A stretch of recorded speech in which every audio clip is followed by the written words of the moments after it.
Omzum yükle doldu ama bende vazgeçmek yoktu.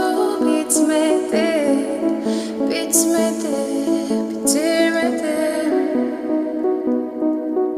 Ben özel değilim ya da öyle bir şey, ama sen varken hep böyle hissettim, böyle hissettim. Yanan her şey görünmüyor olmalı, bunu sen de hatırlarsın da artık